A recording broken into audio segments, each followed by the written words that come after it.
Assalamualaikum warahmatullahi wabarakatuh. Salam sejahtera untuk kita semuanya.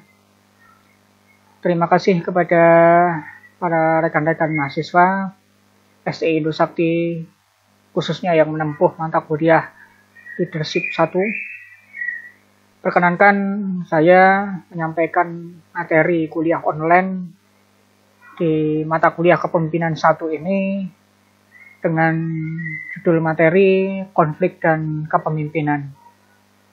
Sekiranya materi ini adalah perlu untuk kita pelajari agar kita mengetahui apa definisi konflik dan bagaimana peran leader untuk menghadapi konflik di suatu organisasi.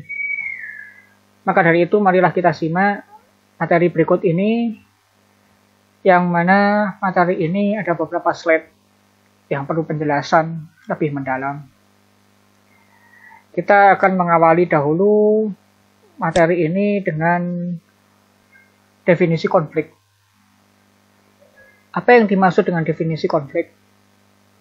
Saya ambil dari pendapat Peace and Faust tahun 1994 bahwa konflik adalah perselisihan atau pertikaian antara dua pihak atau lebih yang ditandai dengan adanya permusuhan, baik secara terbuka atau terang-terangan maupun secara tertutup atau sembunyi-sembunyi.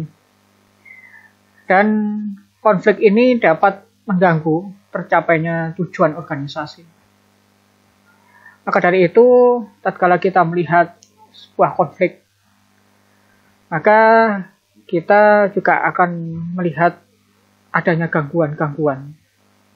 Adapun jenis gangguan, menurut garis besarnya adalah ada gangguan yang bersifat aktif, di mana gangguan ini nampak nyata, terang-terangan, dan dapat dilihat oleh banyak kalangan, baik di dalam internal organisasi maupun eksternal organisasi apabila memang konflik ini sudah mencapai suatu level yang tinggi, di mana jenis gangguan aktif yaitu berupa gerakan aktif untuk membatalkan tujuan organisasi.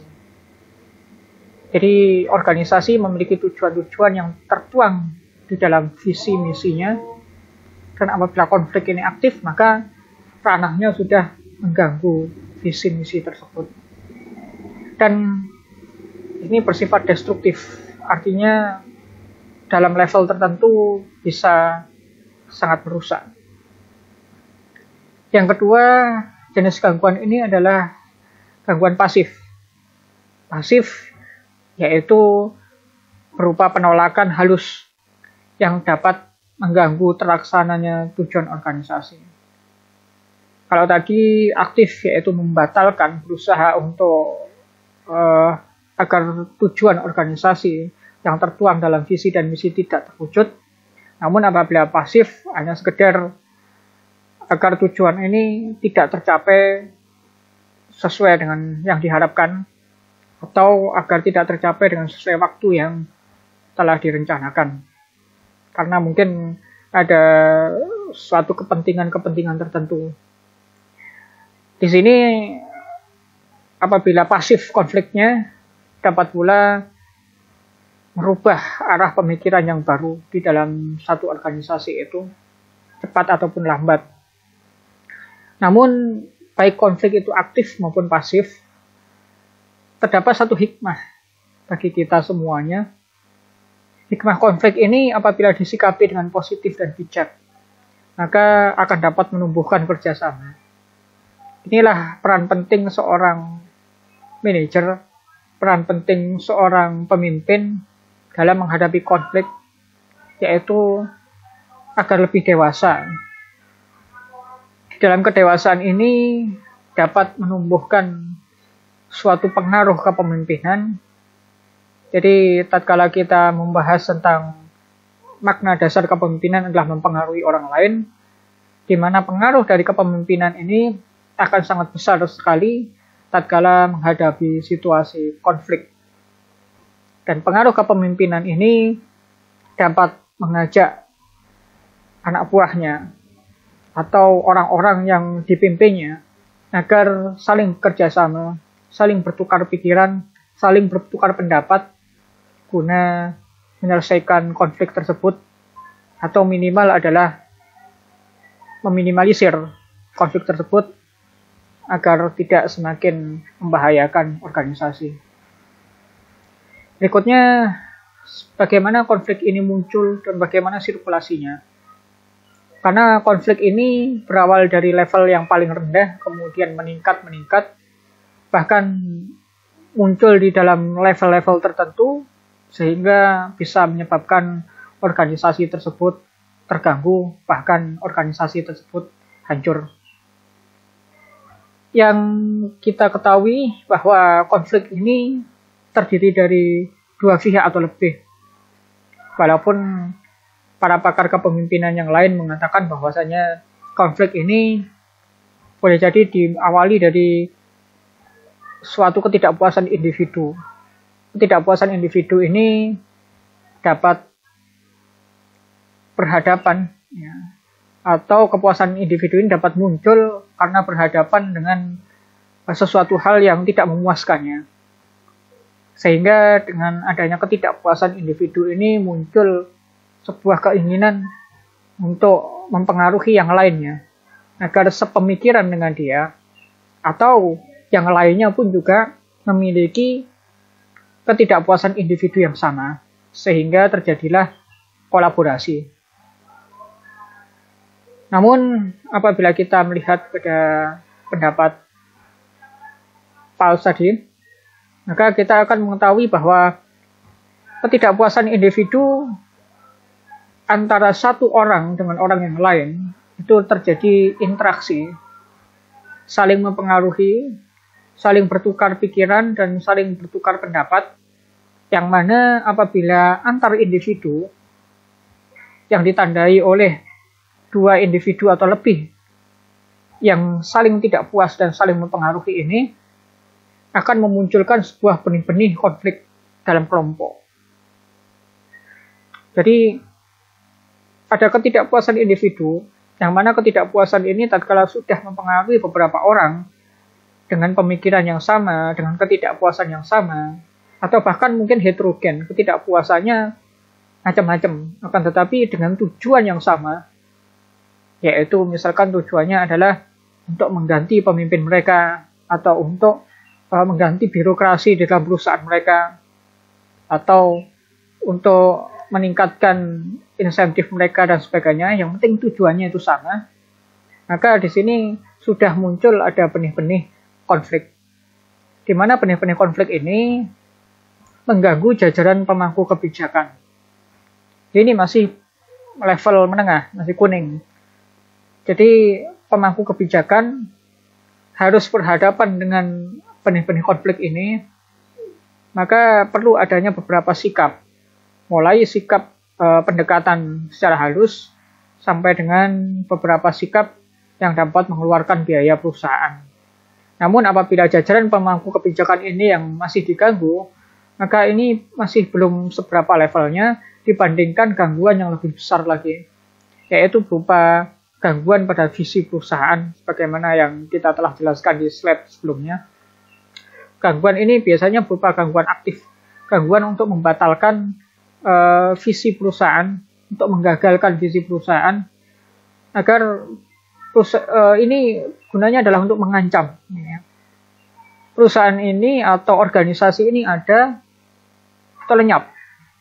Ada, harus memberikan kepuasan kepada pihak-pihak konflik, atau lenyap, biar sekalian hilang kemudian diganti baru. Apabila ini hanya berupa ancaman-ancaman, maka harus antisipasi yang ketat. Namun apabila ini sudah berupa tindakan-tindakan, maka perlu pemimpin betul-betul berhadapan dengan konflik itu secara preventif. Jadi ada beberapa hal tahapan yang harus dilakukan. Apa tahapannya? Nanti di slide berikutnya akan kita bahas. Maka apabila visi perusahaannya sudah diganggu, ada sebuah ketidakcocokan kebijakan dalam meraih visi. Nah, tatkala sudah visi ini diganggu, maka kemudian visi ini masih tetap dipertahankan sehingga tetap menjadikan tidak cocok dalam kepuasan individu tersebut. Maka individu tersebut dan kelompoknya akan semakin meningkatkan levelnya. Sehingga pada mulanya biasanya konflik ini berawal dari kritikan-kritikan terhadap pemangku kebijakan. Awalnya demikian. Namun apabila kritikan ini tidak begitu ditanggapi, maka akan meningkat kepada apa ada yang salah di dalam tujuan perusahaan yang tertuang di dalam visi misinya. Tatkala ada yang salah di situ, entah itu visi, misi atau penjabarannya yang lainnya, maka di sini langsung mengkritik yang lebih tegas lagi. Tatkala tidak juga ditanggapi oleh pemangku kebijakan, baik itu diminimalisir ataupun diselesaikan atau bahkan didiamkan, maka dari itu yang disebut didiamkan di sini itu lebih berbahaya, apalagi diberikan harapan-harapan palsu. Nah, ini sangat berbahaya sekali. Maka dari itu tatkala ada konflik, pemimpin harus betul-betul tanggap di sini. Tatkala hanya didiamkan, tidak diantisipasi, tatkala hanya ada harapan-harapan palsu, bahkan tatkala gangguannya sudah aktif, kemudian tindakannya adalah tindakan kekerasan, dibalas dengan kekerasan, maka akan menyebabkan konflik itu berada di level tertingginya. Ya, ini namanya chaos di dalam organisasi, perusahaan, bahkan negara.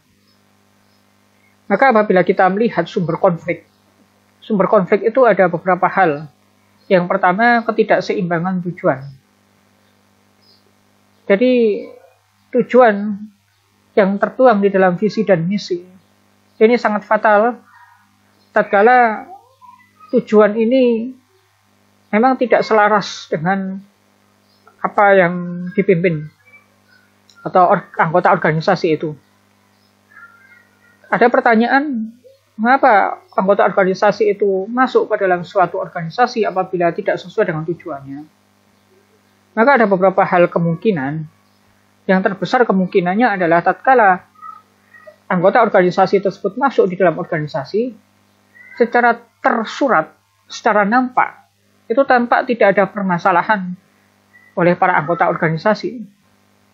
Namun, setelah berjalannya waktu, aplikasi untuk mewujudkan tujuan, aplikasi untuk mewujudkan visi dan misi, ini sangat berbeda dengan kontra awalnya, atau sangat berbeda dengan perjanjian-perjanjian awalnya, atau sangat berbeda sehingga individu-individu merasa dirugikan. Yang kedua adalah mungkin karena dia terpaksa masuk organisasi tersebut. Awalnya tidak ada masalah, tapi karena memang lambat laun dia memiliki kekuatan, barulah hal ini menjadi permasalahan. Tatkala dia sudah akan keluar dari organisasi, kemudian terdapat ancaman-ancaman. Nah, ini yang juga perlu diantisipasi. Seperti contohnya karyawan masuk ke dalam perusahaan karena tidak ada pilihan lain. Hanya perusahaan itu yang mungkin menerima dia, karena perusahaan itu memang berdiri di tengah-tengah pemukimannya, sehingga ada corporate responsibility, social corporate responsibility atau CSR, sehingga di sini mudah untuk menerima kalangan di sekitar perusahaan, maka dia masuk. Tatkala dia sudah banyak menerima gaji atau menerima insentif, ya, maka dia sudah memiliki kekuatan dan ada suatu rasa ketidakpuasan di dalam perusahaan itu. Maka di sini bisa menjadi sebuah benih-benih konflik, sehingga perlu diantisipasi dari awal. Apabila memang ada suatu benih-benih, ini tidak langsung dihadapi dengan cara kekerasan, namun dihadapi dengan cara yang persuasif, intensif. Artinya pendekatan yang lembut dan juga mendalam. Sehingga dari awal seleksi, ya, sampai kemudian pengangkatan karyawan, sampai kemudian penilaian kinerja dan sebagainya, itu betul-betul berdasarkan dari sejarah, catatan-catatan dia, gitu ya. Mulai dari masuk seleksi sampai dengan kerjanya. bagaimana apa yang dia dibutuhkan, lalu kemudian kesejahteraan dia itu juga harus dilihat oleh perusahaan. Dan yang kedua adalah ketimpangan alokasi sumber daya. Ini sangat banyak sekali terjadi konflik, khususnya perusahaan-perusahaan yang mendirikan usahanya di tanah sewa milik masyarakat. Kemudian masyarakat tersebut tidak mendapatkan sumber daya yang ada di sekitarnya. Maka dari itu ini menjadi ranah konflik juga. Tatkala masyarakat merasa sumber daya di tempatnya itu sudah beralih kepada pihak yang lain. Lalu kemudian perbedaan persepsi ini yang sering. Sebelum kita ke perbedaan persepsi, kita bahas dulu status yang tidak selaras. Status yang tidak selaras ini juga dapat menimbulkan konflik. Contoh misalkan adalah gaji karyawan yang lulusan S1 itu lebih rendah daripada yang lulusan SMA. Namun demikian, tatkala ini sesuai dengan posisinya, maka tidak ada permasalahan. Namun ada kasus yang saya pernah bertemu dengan dia dan ngomong-ngomong langsung. Ada di satu perusahaan bahwa ada karyawan yang lulus SMA masuk ke dalam satu perusahaan tersebut melalui jalur belakang, dan itu bukan satu kejadian, dua kejadian, tetapi banyak. Tanda kutip ada titipan di perusahaan tersebut. Kemudian yang lulusan S1, walaupun ada juga titipan, namun kebanyakan yang mengikuti seleksi ini adalah S1. Dibuka lowongan S1 ini gitu. Job specification-nya ada, ya. Lalu kemudian dia mendaftar, kemudian dia lulus, ditempatkan di staff. Sedangkan SMA yang titipan para pimpinan ini tidak sampai dalam waktu 1 tahun sudah masuk ke dalam jabatan manajer lini atau pimpinan teras di perusahaan. Kemudian tentu ini membedakan penghasilan mereka, membedakan status mereka. Dan mereka mengatakan, kenapa kami yang lulusan S1 sangat lama sekali untuk naik karir, sedangkan mereka yang SMA yang diduga desas-desusnya adalah titipan para pimpinan ini dan itu cepat sekali naiknya. Ini juga menjadi suatu benar-benar konflik yang perlu diantisipasi, adanya kolusi dan nepotisme di dalam perusahaan. Berikutnya adalah perbedaan persepsi.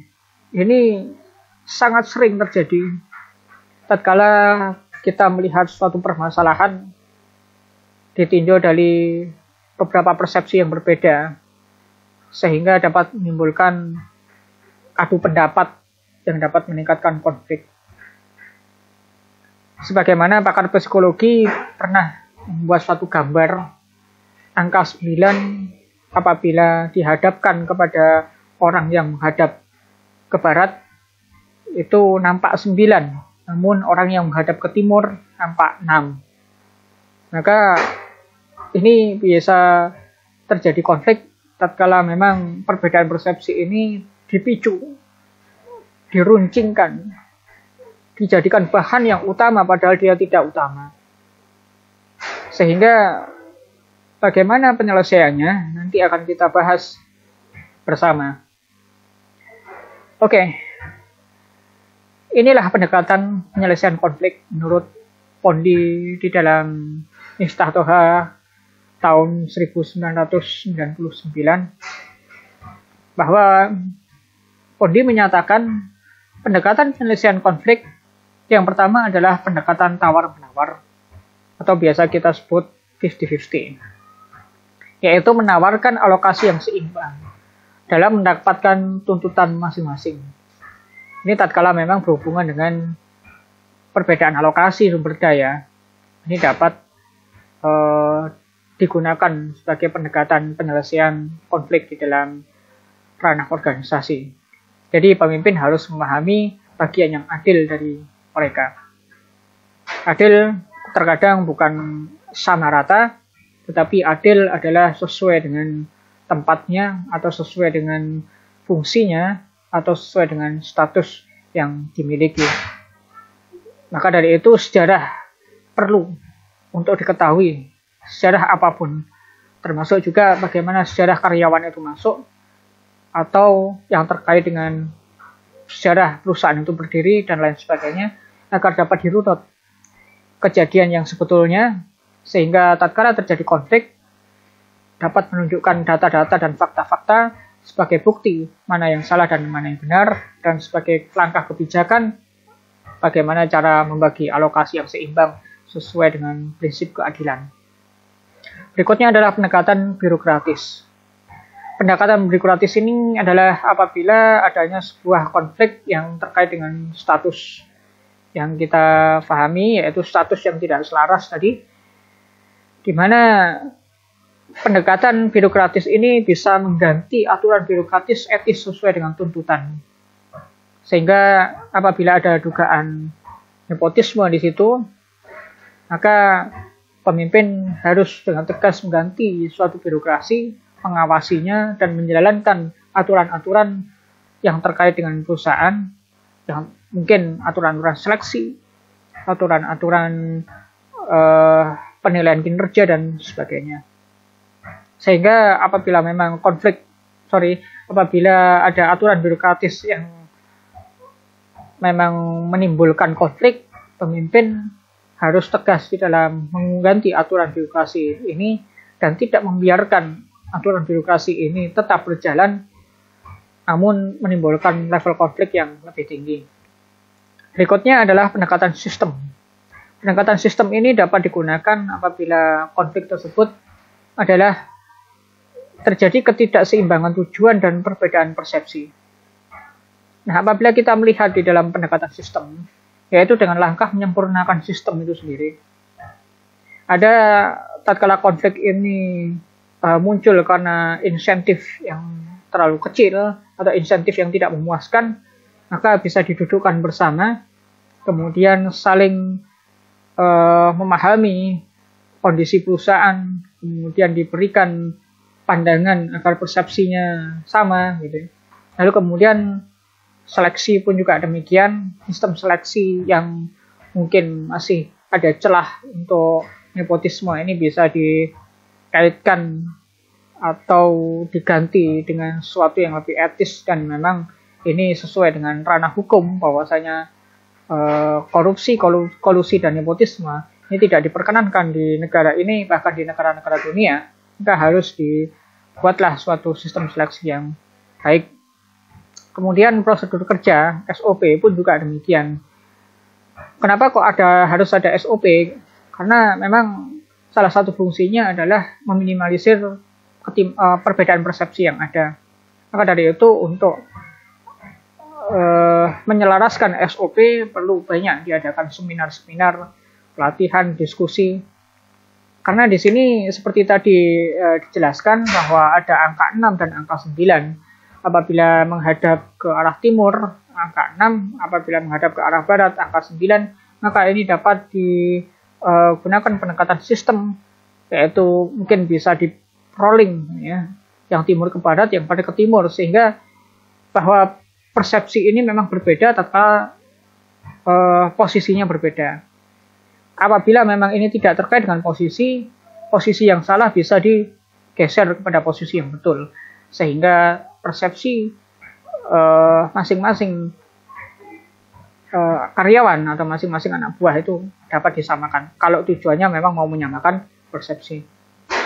Kemudian apa sekarang peran pemimpin di dalam menghadapi konflik? Maka kita masuk ke dalam sisi pemimpin itu sendiri, leader. Leader ini memiliki gaya kepemimpinan sebagaimana yang telah kita bahas di forum pertemuan kelas, bahwa gaya kepemimpinan itu ada banyak macamnya. Mulai dari gaya kepemimpinan klasik, gaya kepemimpinan diktator, gaya kepemimpinan autokrasi, gaya kepemimpinan demokrasi. Lalu kemudian ada gaya kepemimpinan yang lebih baru, yaitu gaya kepemimpinan situasional. Kemudian tatkala pemimpin ini dengan gayanya yang melekat dan berhadapan dengan sumber-sumber konflik yang kemudian berubah menjadi konflik, maka pemimpin ini harus betul-betul dapat menyelami konflik tersebut. Menyelami di sini bukan berarti dia ikut-ikutan konflik, tetapi menyelami di sini adalah pemimpin tersebut memahami konflik yang sedang terjadi. Tidak jarang juga pemimpin itu juga sumber konflik, sehingga perlu adanya bukan adanya pemimpin tunggal, tetapi perlu adanya penyeimbang dalam pemimpin ini. Seperti di dalam negara itu ada eksekutif, ada yudikatif, ada legislatif. Eksekutif ada bagian-bagiannya, legislatif ada bagian-bagiannya, dan yudikatif ada bagian-bagiannya, yang disebut trias politika. Di dalam perusahaannya juga begitu. Tatkala ada seorang pemimpin tunggal, dikhawatirkan apabila pemimpin ini menjadi suatu sumber konflik, maka dia seakan-akan cuci tangan terhadap tuduhan bahwasanya pemimpin ini adalah sumber konflik, sehingga konflik itu tidak selesai. Tetapi tatkala pemimpin itu bukanlah sumber konflik, ini memang efektif untuk diterapkan. Sehingga di dalam perusahaan memang perlu adanya juga penyeimbang seorang pemimpin yang dapat membantu menyelesaikan konflik di dalam persepsi yang proporsional. Yang jelas di sini seorang pemimpin dan penyeimbangnya harus betul-betul memahami konflik itu. Memahami apa sumber-sumber konfliknya, dan apa bentuk konfliknya, dan mengapa terjadi konflik, dan bagaimana awal konflik itu bisa terjadi. Ini harus betul-betul didalami.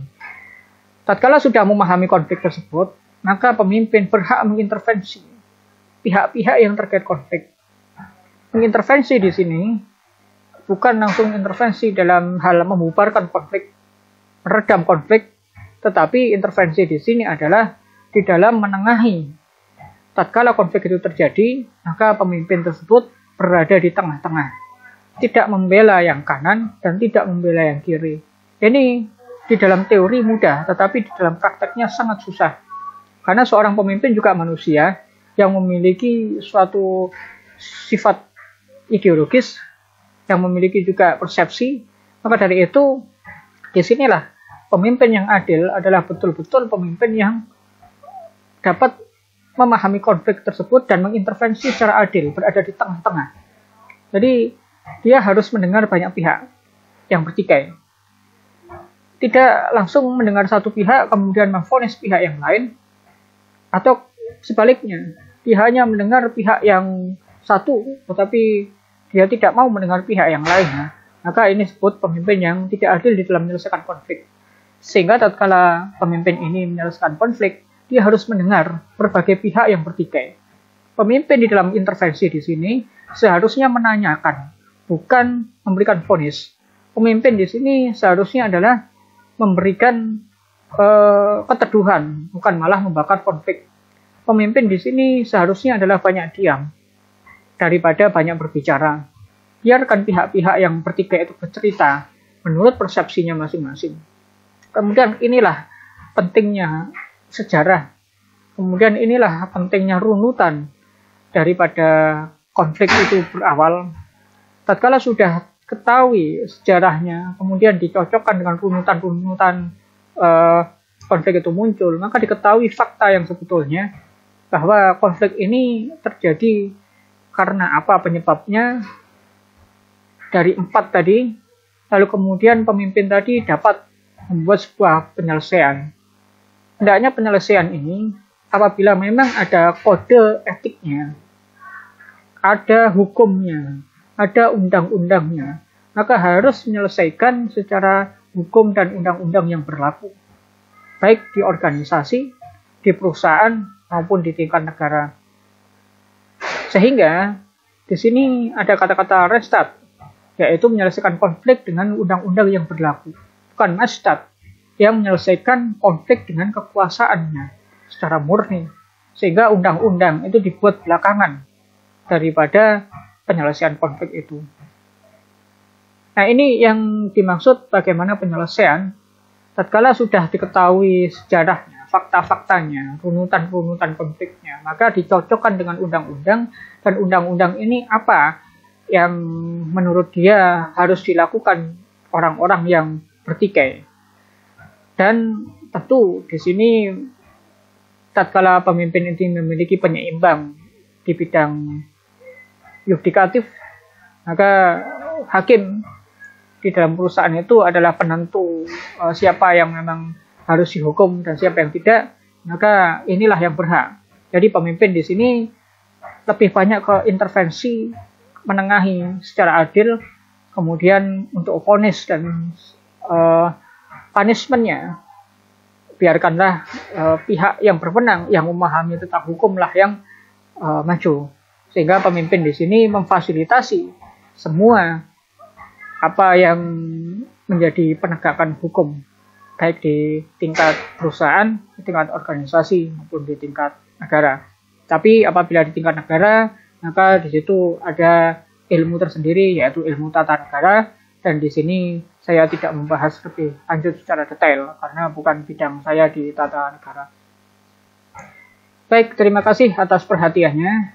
Semoga apa yang kita sampaikan bermanfaat bagi teman-teman mahasiswa dan juga bermanfaat bagi kalangan umum yang berkenan untuk melihat video kami ini.